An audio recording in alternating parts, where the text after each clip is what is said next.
عبداللہ بن مسعود رضی اللہ عنہ فرماتے ہیں نبی پاک صلی اللہ علیہ وسلم نے نماز پڑھی. ابراہیم راوی ہیں علقمہ سے، علقمہ راوی ہیں عبداللہ بن مسعود سے. وہ کہتے ہیں کہ میں نہیں جانتا کہ آپ صلی اللہ علیہ وسلم نے نماز میں کچھ زیادہ کر دیا تھا یا کم کر دیا تھا، یعنی انہیں یہ دھیان میں نہیں ہے.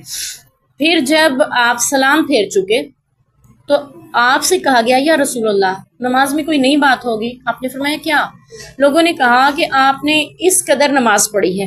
آپ صلی اللہ علیہ وسلم نے جماعت کروائی تو رکعت زیادہ پڑھ دی، جیسے 4 فرض تھے تو 5 پڑھ دیے، یا وہ کہتے ہیں کہ مجھے یاد نہیں ہے کہ کم پڑھے تھے، یا 4 فرض تھے تو 3 پڑھ دیے. تو صحابہ نے کیا سنا کیا نماز میں نئی بات ہوگی؟ یعنی ہو سکتا ہے کہ نیا حکم آ گیا ہو نا کہ یہ نماز جو ہے وہ اتنی رکعت پڑھنی ہے. تو آپ نے فرمایا نہیں، میں نے تو ایسا نہیں کیا. تو لوگوں نے کہا کہ آپ نے اتنی نماز پڑھائی ہے، یعنی کم یا زیادہ. پھر آپ صلی اللہ علیہ وسلم نے اپنے دونوں پاؤں کو سمیٹ لیا، قبلے کی طرف رخ فرما لیا اور 2 سجدے کیے. بعد اس کے سلام پھیرا. پھر جب آپ نے ہماری طرف منہ کیا تو فرمایا اگر نماز میں کوئی نیا حکم ہو جاتا تو میں تمہیں پہلے مطلع کرتا، یعنی پھر نماز شروع کرتا. لیکن میں تمہاری طرح ہی ایک بشر ہوں، جس طرح تم بھولتے ہو میں بھی بھول جاتا ہوں، لہٰذا جب میں بھول جاؤں تو مجھے یاد دلاؤ. اور جب تم میں سے کوئی شخص اپنی نماز میں شک کرے تو اسے چاہیے کہ ٹھیک بات سوچ لے اور اسی پر اپنی نماز تمام کرے، پھر سلام پھیر کر 2 سجدے کر لے. یہ سجدہ سہو کے. اچھا جی، یہاں پہ پہلی چیز تو ہمیں یہ پتہ چلی کہ نماز میں سجدہ سہو کیسے کیا جاتا ہے. ٹھیک ہے، تو سجدہ سہو کا مطلب ہوتا ہے بھول جانا. نماز میں غلطی ہوگی، کسی سے کم رکعت پڑھ لیں یا زیادہ پڑھ لیں، یعنی نماز میں جو چیزیں فرائض ہم نے پڑھی تھی نا، نماز کی یہ شرائط ہیں، یہ فرائض ہیں، یہ نماز کی سنتیں ہیں. تو نماز کے فرائض میں سے جو چیزیں ہیں وہ تکبیر تحریمہ کہنا ہے، تشہد پڑھنا ہے، رکوع کرنا، سجدہ کرنا ہے اور سلام پھیرنا ہے، یا جتنی رکعت نماز ہے اتنی رکعت ہی پڑھنا ہے، یہ فرض ہیں. تو اگر کوئی چیز ان میں سے بھول جائے انسان، جیسے وہ تکبیر تحریمہ کہنا بھول گیا، یا رکوع کرنا بھول گیا، یا سجدہ کرنا بھول گیا، ایک سجدہ کر کے بعد میں اس کو یاد آیا کہ میں نے تو 2 سجدے کرنے تھے، اس رکعت میں ایک ہی کر کے کھڑا ہو گیا ہوں، تو پھر اس کے لیے کیا حکم ہے؟ اس کے لیے حکم ہے کہ وہ پوری نماز مکمل کر لے، بعد میں 2 سجدے کر لے. یہ اس بھول کا ازالہ ہو جائیں گے. اور دوسرا یہ ہے کہ اگر کسی نے رکعت زیادہ پڑھ دی، 4 رکعت تھی 5 پڑھ دی، ٹھیک ہے، یا 2 رکعت تھی 3 پڑھ دیں، یا کم پڑھ دی، جیسے 4 رکعت پڑھنی تھی لیکن اس نے 3 پڑھ لی، ٹھیک ہے، یا 3 فرض مغرب کے پڑھنے تھے 2 پڑھ کے سلام پھیر دیا، تو اب اس کے لیے کیا حکم ہے؟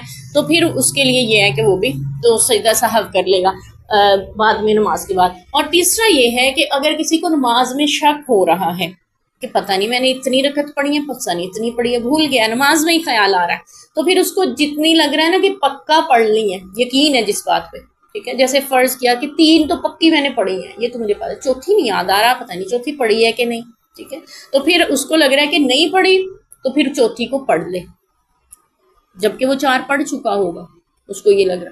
تو پھر بعد میں چوتھی بھی پڑھ لی ہے، ایسے اس کی رکعتیں تو 5 ہو گئی ہیں، لیکن نماز اس کو لگ رہا ہے اس نے 4 پڑھی ہے، تو پھر بعد میں وہ سلام پھیرے گا، 4 پوری اپنی خیال کے مطابق 4 پوری پڑھ کے پھر سجدہ سہو بھی کرے گا، کیونکہ اس کو نماز میں شک ہو گیا تھا. تو اسی طرح کسی شخص کو لگ رہا ہے کہ میں چوتھی رکعت پڑھ رہا ہوں جبکہ وہ تیسری پڑھ رہا ہے، ٹھیک ہے، اس کو یقین ہو رہا ہے نہیں میں چوتھی پڑھ رہا ہوں، تو وہ چوتھی رکعت تیسری کو چوتھی سمجھ کے مکمل کر لے، سلام پھیر لے، پھر سجدہ سہو کر لے.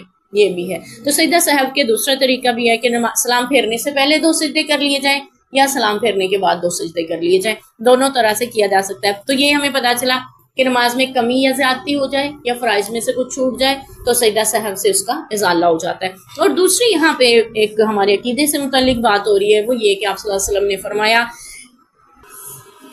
انما انا بشر مثلکم، میں تو تمہارے جیسا ہی ایک بشر ہوں، ٹھیک ہے، یار یہ انسا کما تنسون، میں بھی بھول جاتا ہوں جیسے تم بھول جاتے ہو.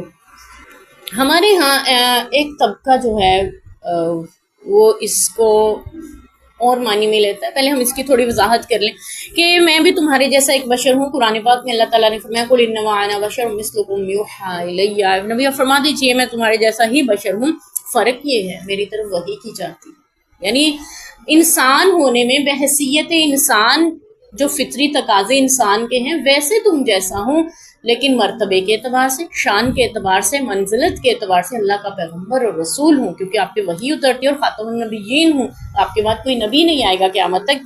تو یہ آپ کی شان اقدس وہ کہتے ہیں کہ اگر آپ نے یہ سمجھ لیا، یعنی ہمارا ایک طبقہ یہ کہتا ہے کہ آپ نے اگر یہ کہہ دیا نبی ہمارے جیسا ہے تو یہ تو گستاخی ہو جاتی ہے، وہ شان میں ہم جیسے نہیں ہیں، وہ عظمت مرتبے اور اپنے اقدار کے اعتبار سے ہم جیسے نہیں ہیں، ہو ہی نہیں سکتے، ہم میں سے کوئی بھی ان جیسا نہیں۔ جیسے پیچھے ہم نے حدیث پڑھی تھی نا کہ ایکم مثلی، تم میں سے کون ہے میرے جیسا، ٹھیک ہے؟ تو یہ آپ نے شان و منزلت کے اعتبار سے اور اللہ تعالیٰ کے عطاؤں کے اعتبار سے فرمایا تھا۔ تو باقی انسان ہونے کی حیثیت سے جیسے آپ کے والد ہیں، والدہ ہیں، نانا ہیں، دادا ہیں، خالہ پھوپھیاں چچائے ہیں، سارے رشتے تمہارے ہوتے میرے، لوگوں کو زخم لگتے، میرے نبی کو بھی زخم لگے تو خون نکلتا ہے، ٹھیک ہے؟ جنگ احد میں ہم نے پڑھا۔ تو جیسے باقی لوگوں کے معاملات ہیں، یعنی انسانیت کے اعتبار سے، آپ بحیثیت ذات کے اعتبار سے کہ میرے نبی ذات کے اعتبار سے انسان ہیں اور اپنی شان کے اعتبار سے نور ہدایت ہیں، ٹھیک ہے؟ جو ہمارے ہاں بحث چھڑی رہتی ہے کہ نور ہے نبی، وہ کہتے ہیں بشر ہیں نبی، تو بشریت کے اعتبار سے، یعنی اب ایک شخص کی ذات ہوتی ہے نا، ایک اس کا کام ہوتا ہے، ٹھیک ہے؟ جیسے کوئی شخص ذات کے اعتبار سے کوئی بھی کسی بھی ذات کا ہو سکتا ہے، لیکن پیشے کے اعتبار سے وہ وکیل ہے تو اسے وکیل سمجھا جاتا ہے، جج ہے تو اسے جج بھی سمجھا جاتا ہے، اگر وہ ملک کا صدر حکمران ہے تو وہ بھی اسے مانا جاتا ہے۔ تو یوں ہی وہ ذات کے اعتبار سے کچھ بھی ہو سکتا ہے۔